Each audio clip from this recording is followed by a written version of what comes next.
미국 연준이 또 한 차례의 스몰컷을 단행했습니다. 마이크론이 실망스러운 가이던스를 제시한 뒤 급락합니다. 다우지수가 10일 연속 내림세를 이어갑니다. 출근길 뉴스프레소입니다. 현지 시간 18일 뉴욕 증시는 연준의 FOMC 회의 결과를 소화하며 일제히 하락했습니다. S&P 500 지수가 3%, 나스닥 지수가 3.6% 급락했고 다우지수는 10거래일 연속 내림세를 이어가며 1974년 이후 50년 만에 최장 약세 흐름을 보였습니다. 12월 FOMC 회의 결과, 한마디로 요약하자면 매파적 인하였습니다. At today's meeting, the committee decided to lower the target range for the federal funds rate by a quarter percentage point to 4.25% to 4.5%.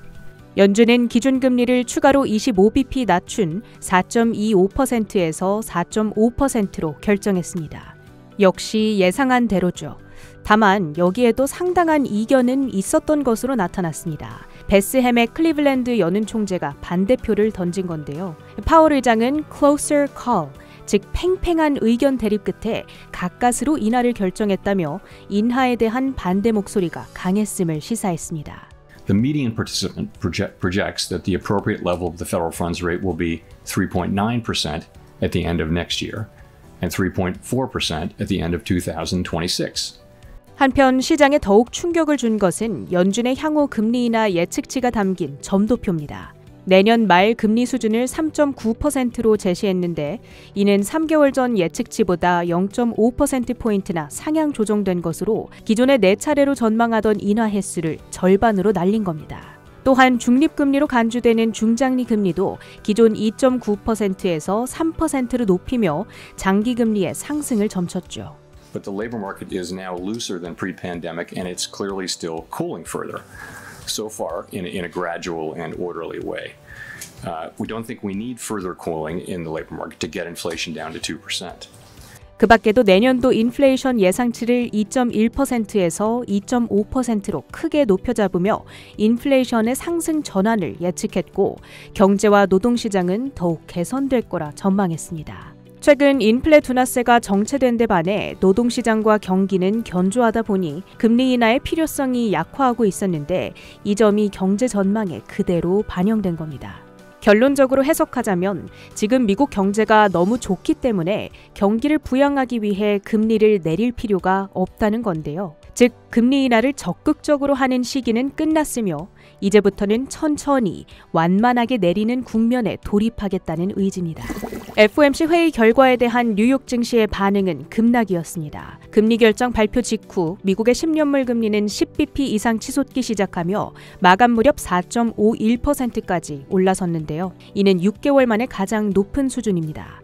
국채금리의 급등이 달러 강세를 이끌었고 그러자 M7을 비롯한 주식 가격은 일제히 급락으로 방향을 틀었습니다. 엔비디아는 최근 하락에 따른 반발 매수세로 장중 4%대의 급등세를 보이다가 1.1% 하락 마감했고 엔비디아 대항마 브로드컴은 이틀간의 급등에 따른 매물 출회가 이어지며 6.9% 하락했습니다. 테슬라는 장중 바이든 대통령이 캘리포니아주 내에서 가솔린 자동차의 사용을 2035년까지 단계적으로 폐지하는 계획을 승인하자 상승 전환하기도 했으나 FOMC와 차익 실현 여파에 8.3% 하락 마감했습니다. 대형주 가운데 유일하게 상승불을 켜낸 테마는 보험 섹터. 최근 하락했다는 반발 매수세와 더불어 트럼프가 추진하는 PBM 개혁이 해당 기업들의 실적에 주는 타격은 제한적일 거란 해석 속에 올랐습니다. 유나이티드 헬스와 CVS 헬스, 시그나 등이 3% 가까이 급등했습니다. 출근길 뉴스프레소 특징주 소식입니다. 반도체 업계의 풍향계로 불리는 마이크론의 실적이 공개됐습니다. 매출과 EPS는 시장의 예상치를 소폭 상회했지만 2분기 매출 가이던스가 예상치를 크게 밑돌며 발표 이후 장마감 시장에서 16% 넘는 낙폭을 보이기도 했습니다. 이에 메모리 시장의 단기 가격 변동에 대한 우려감을 불러일으켰고요. 하지만 마이크론 CEO는 이번 실적 발표를 통해 데이터 센터 매출이 40%를 넘어섰다며 데이터 센터 매출이 처음으로 전체 매출의 50% 이상을 차지했다고 전했습니다. 아무래도 소비자 시장의 약세는 지속되고 있지만 장기적인 관점에서 AI 수요가 탄탄하다고 힘을 실었습니다.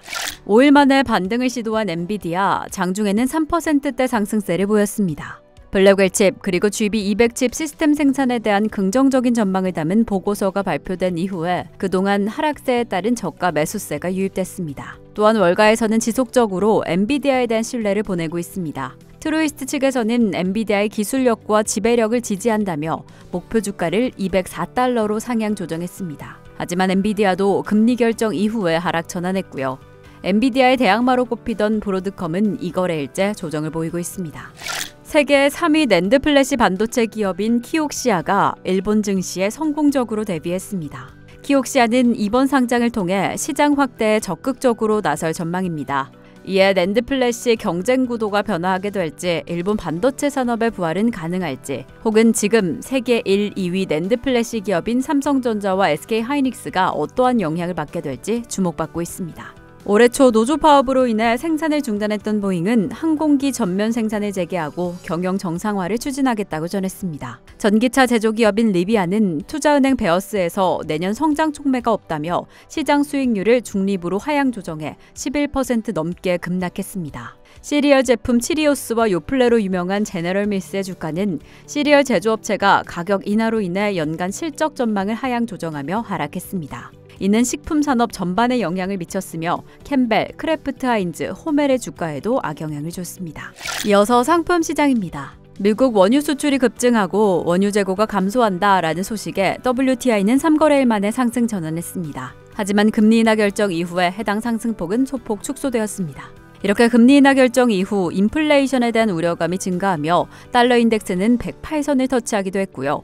금값과 비트코인은 모두 하락했습니다. 그리고 미국 국채금리 6개월 만에 최고 수준으로 급등했습니다. 만약 앞으로 인플레이션 억제를 더 중시하게 된다면 장기 국채금리 상승 가능성이 더 커질 것으로 보여집니다.